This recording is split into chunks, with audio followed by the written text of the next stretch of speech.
Yo, c'est Fullboss. Tu dates mon champion. Aujourd'hui, on va enfin s'attaquer à la remise en état de cette foutue caisse. Mon gros bateau classeux qui a 20 ans. Plus qu'un an avant qu'elle puisse boire des pintes dans mon pays d'origine. Les États-Unis d'Amérique. Qu'est-ce que j'ai hâte? Je divague. Comme on l'a vu dans la précédente vidéo, la liste des problèmes doit diminuer de taille, sinon je n'aurai plus de place sur le tableau. Ce serait dommage d'écrire sur le mur quand même. C'est pas drôle. Laisse-moi parler mon grand. Comme je sais pas vraiment par quoi commencer, on va choisir au hasard en tirant au pistolet Velleda. Le principe est simple, là où la balle tombe, désigne la chose qu'on attaque. Wow, je ne suis pas sûr d'être capable de faire ça. Réessayons, tu veux bien? D'accord. La tâche du jour est la fuite. Bon, je suis pas sûr que cette méthode soit au point. Ça ira pour cette fois. Au menu du jour, ce sera donc trouver la fuite. J'ai moi-même des fuites urinaires de temps en temps, alors ça va être un jeu d'enfant cette histoire. Let's go! Depuis quelques temps, j'ai une alerte, checker le niveau d'huile. La première fois, c'est arrivé en Blablacar, je me suis pas posé de questions, en fait, j'ai pas compris sur le moment. Donc j'ai remis 2 gouttes manière, de toute façon, j'avais pas fait le niveau depuis un moment. Donc c'était le moment, sauf que ça a rebipé. Bon, en fait, ça s'est passé comme ça. Dans l'épisode d'aujourd'hui, le covoiturage. Oh mais c'est super pratique Blablacar quand même hein. En effet. Et mais vous faites quoi dans la vie? Je suis entrepreneur vidéaste à succès médiocre. Quelques instants plus tard. C'est absolument pas ça en ce moment. Typiquement quand je rentre chez moi, j'ai les 3 gosses, y compris le dernier. Un petit qui s'appelle Albi Chahuil, insupportable. Mais il est gentil, un peu con mais gentil. C'est quoi ce bruit? Et quand je vais chez le boucher à chaque fois... Quoi? Purée, j'ai plus d'huile? C'est quoi ce bordel? J'ai fait le niveau il y a une semaine. Excusez-moi mais c'est quoi ce bip Guillaume? Vous avez dit quoi? L'enculé, monsieur, il y a le bip qui sonne là, c'est normal. Mais vous avez mes lunettes? Mais non! Ce sont des aides à la conduite. Ça, monsieur, ça rassure. Elle est super bien équipée cette voiture. Son conducteur aussi à ce que je vois. Merci monsieur, mais je ne mange pas de ce pain-là.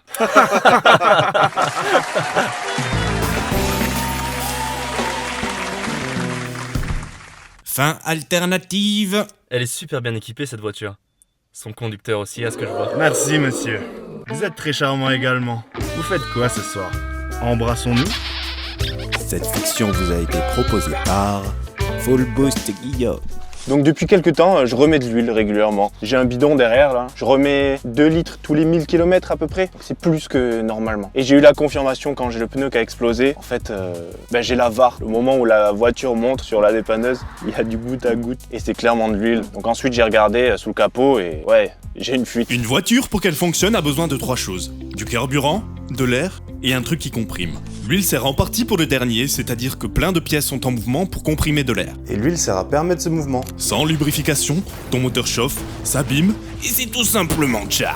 Donc ne roule pas sans huile. T'as sûrement entendu ton gros daron te demander de faire le niveau avant de faire des longs trajets. Fais le Et niveau. c'est justement pour ça. Oui papa. Il va pas te demander le niveau de lave-glace ou encore moins le niveau à bulles. Qu'est-ce que tu fais, mec? Mes excuses. Mais si on met de l'huile, pourquoi on doit en remettre des fois? Par où? En vacances? Bonne question, mon ami, et c'est pas très compliqué à comprendre. L'huile sert à lubrifier les pièces, dont les pistons et la chambre de combustion. Entre eux, il y a un tout petit espace qui permet le mouvement, que l'huile vient combler pour garder l'air bien comprimé. Bon, en vrai, c'est la segmentation. Les 3 traits du pineur, ça racle. Mais c'est jamais parfait, donc il en reste toujours un petit peu. Deuxièmement, il y a aussi des vapeurs d'huile mélangées à des gaz mal brûlés dans le bas moteur, qui sont aspirés puis envoyés dans l'admission pour être brûlés. Donc à chaque explosion, un peu d'huile part en fumée dans l'échappement. J'ai toujours pas compris, mais d'accord. Bon, dis-toi qu'un moteur est jamais parfaitement étanche, donc avec le temps, tu perds un peu d'huile. Ça, c'est quand ça se passe bien. Mais à 420 000 km, tu peux avoir des pièces qui font plus leur taf et qui font que tu perds encore plus d'huile.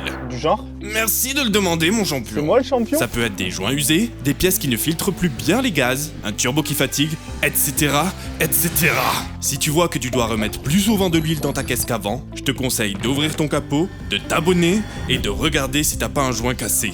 Alors, passons aux hypothèses. J'ai pris des notes. Monsieur est un professionnel. Alors, il y a différentes hypothèses. La première, c'est un joint de radiateur d'huile. Il est en plein milieu du V6, c'est galère à accéder.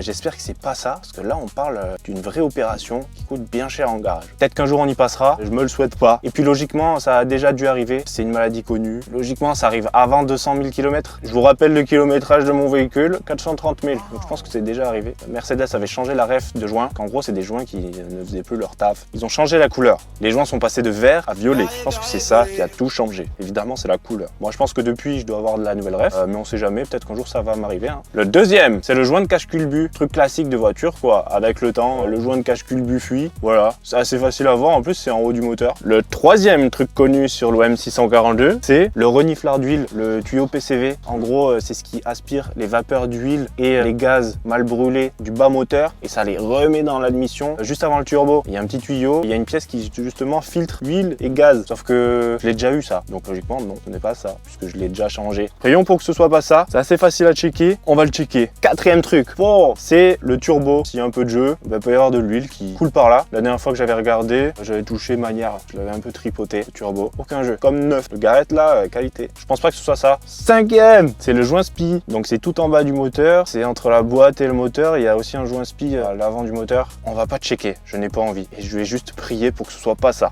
Et enfin, le sixième, celui qui est mon cas, je pense, parce que c'est ce que j'ai commencé à voir, c'est le joint du boîtier de support de filtre à huile. Alors c'est en haut du moteur, ça tombe bien, c'est accessible. Donc je pense que c'est ça, parce que j'ai vu que ça dégoulinait par là. À voir. Donc c'est ce qu'on va regarder dans la séquence d'après. Aujourd'hui on est lundi, je suis complètement explosé, hier il y avait match, on a perdu 38-3, c'est un détail, mais ça explique mon état aujourd'hui. Bref, je suis pas au maximum de mes capacités, mais j'ai décidé d'être auto-entrepreneur, donc maintenant il faut que je travaille réellement, sinon je n'aurai plus d'argent à la fin du mois. Et quand je parle de travail aujourd'hui, on va parler de mécanique. Oui. Bon là, ça fait maintenant 2 semaines quasiment que la première vidéo est sortie. J'ai toujours pas commencé les réparations pour la prochaine vidéo, la vidéo que vous regardez maintenant. Donc on va devoir s'y attaquer. Aujourd'hui c'est la fuite, il faut trouver d'où vient la fuite. Je pense que c'est le support de filtre à huile. Il se trouve qu'il y a 2 joints. Donc le but aujourd'hui c'est confirmer qu'il y a bien ces 2 joints à changer. Et une fois qu'on a confirmé que c'est bien ces 2 joints, on fait la commande et ensuite on attend parce qu'il y a des délais de livraison tout simplement. Et c'est à ce moment-là que je me dis que j'aurais dû commencer plus tôt parce que là du coup les pièces vont arriver dans longtemps, ce qui veut dire plus de délais, ce qui veut dire toujours pas de vidéo, donc aucune croissance de la chaîne. Je suis dans un état lamentable les gars, ça va être compliqué là. Petite voix off les amis pour vous commenter ce que je fais sur ces plans là de démontage. Donc là dans un premier temps je vais enlever la durite solide pour pouvoir désemboîter la durite en dessous qui me gêne un peu pour voir. C'est ce que je montre avec le doigt, c'est ici qu'il y a le boîtier de filtre à huile que je veux regarder en premier. Donc là j'ai enlevé l'admission, on peut voir le turbo. Je me suis toujours demandé qui chez Mercedes a cherché à mettre cette vis en forme de chibre. Tu peux pas utiliser de douille normale pour dévisser, ça m'énerve. Donc je suis obligé d'y aller à la clé de con. Je te déteste Gunther. Et maintenant que le tuyau est désemboîté, je peux voir un peu plus facilement. Donc je vais glisser mon tel en grand angle. Je suis un grand garagiste. Moi c'est comme ça que je fais mes diags, ou en tout cas que je cherche des pannes, des fuites, des trucs. C'est vraiment en glissant mon tel en grand angle. Pas de trouver meilleure solution. Et là on voit que c'est gras quoi, c'est dégueulasse. Il y a clairement une fuite par là. Alors à confirmer si c'est bien le boîtier. Avec ce point de vue là, on va voir que ça goûte clairement depuis par là quoi. Diagnostic fini. Donc je sais d'où vient la panne, la fuite. Je vous laisse voir les images. C'est bien ce que j'avais commencé à voir. C'est bien le boîtier de filtre à huile. Ça goûte bien et je m'en étais pas rendu compte. Donc, qu'est-ce que ça veut dire cette histoire? Maintenant, il faut commander les pièces. Ce boîtier de filtre à huile, il est composé en 2 parties. Il y a la partie haute, c'est un espèce de cylindre. Là-dedans, il y a le filtre à huile. Et ce cylindre, il est connecté à une autre pièce qui fait le lien avec le moteur.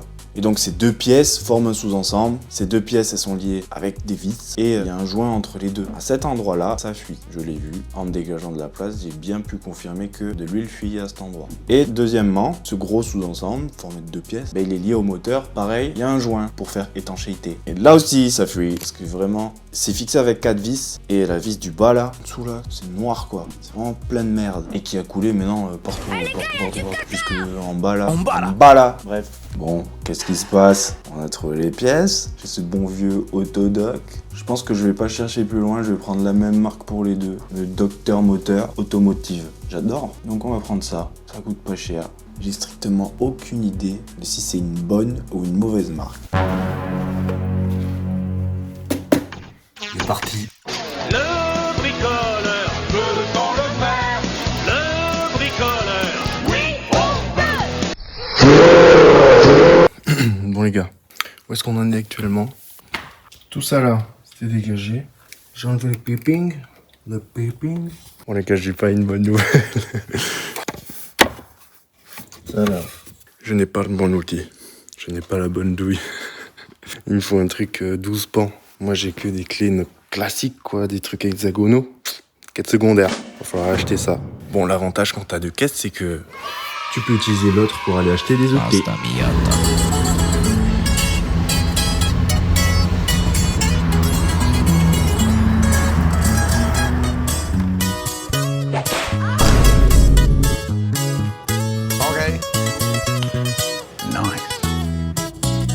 Voilà, heureusement que je suis au bord de la Miata. Sinon, j'aurais été dans la merde. J'aurais fait quoi? J'aurais tout remonté pour aller chercher juste une clé et puis tout redescendre et tout.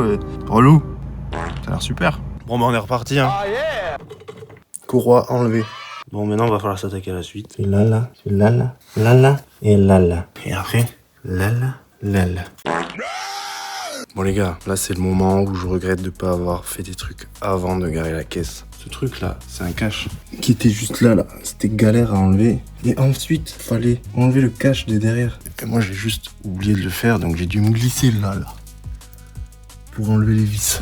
C'était insupportable. Et là maintenant, je vais m'attaquer à la vidange que je n'ai jamais fait sur ce véhicule. Je vais en foutre partout, c'est sûr. Un peu de force. Bon allez, ta gueule toi avec ta force. Bon, je vais vous passer les détails, mais vraiment ça a été un carnage. En théorie, il y a 9 litres d'huile, il y a des réceptacles 10 litres d'huile qui existent dans le commerce. Moi j'en ai un, mais bon il était déjà rempli à 80%. Il fallait que j'aille à la déchetterie, je ne l'ai pas fait. C'est ma faute.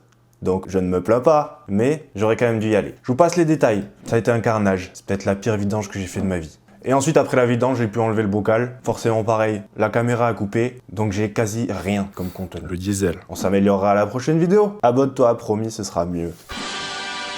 Victoire. Enfin, tu regardes vite fait. C'est dégueu là. En fait, vraiment ça a coulé de fou. Je sens au doigt, le joint il est tout plat quoi. Il est tout écrasé. Alors que là il est un peu plus épais. Je sais pas si c'est lié. Et là pareil. En tout cas là de toute façon il est 14h quasiment. J'ai toujours pas grillé. Je vais remonter. Faut que je range là. J'ai foutu de l'huile partout. C'est un carnage. J'ai tellement honte. J'ai jamais fait une vidange aussi dégueulasse de ma vie. Il y a de l'huile partout. C'est terrible.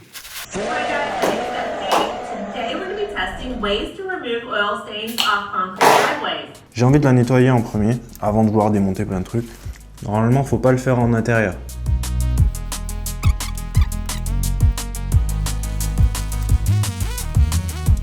C'est en train de me niquer la main là, je vais me rincer. Nettoyage fini. Bon, j'essaie surtout d'insister sur les plans de joint. C'est-à-dire là, c'est quand même assez propre. Bon, toutes les parties, toutes les surfaces qui sont le brut moulé là, on s'en fout en soi. Moi, ce qui m'intéresse, c'est ces surfaces là.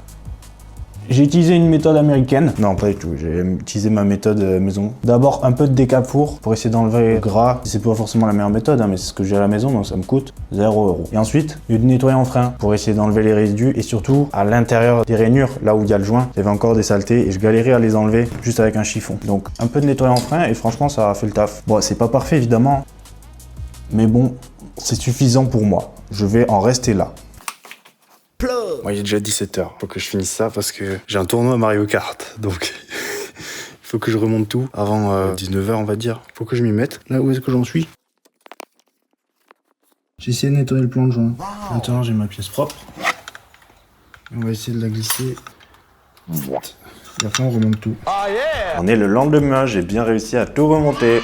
Mais comme vous avez vu sur les images, j'ai vraiment foutu un bordel partout dans le garage. Donc il faut nettoyer aujourd'hui, c'est ma mission. Donc on va tester 2 astuces. C'est la litière pour chat et la terre de sommière, qui coûte beaucoup plus cher, évidemment. On va tester les deux, voir qu'est-ce qui absorbe le mieux. Et après, du bon vieux liquide vaisselle Simply, on va essayer de rendre ça tout propre.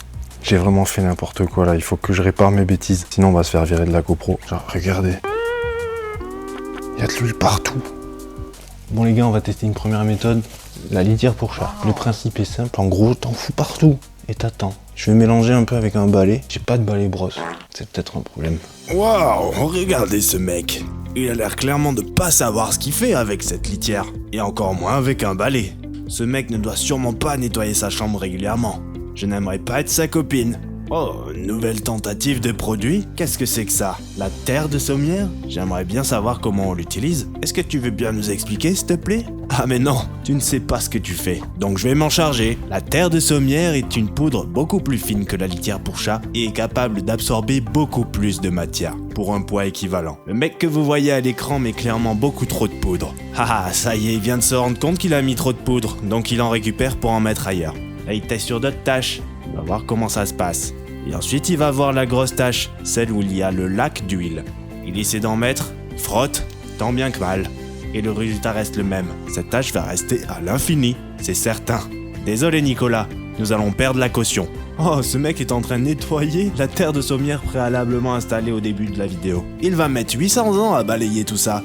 Franchement, je suis choqué comment ça marche bien. Et moi, je suis choqué du cadrage. Les gars, je suis en train de nettoyer et franchement, je suis étonné de fou du résultat.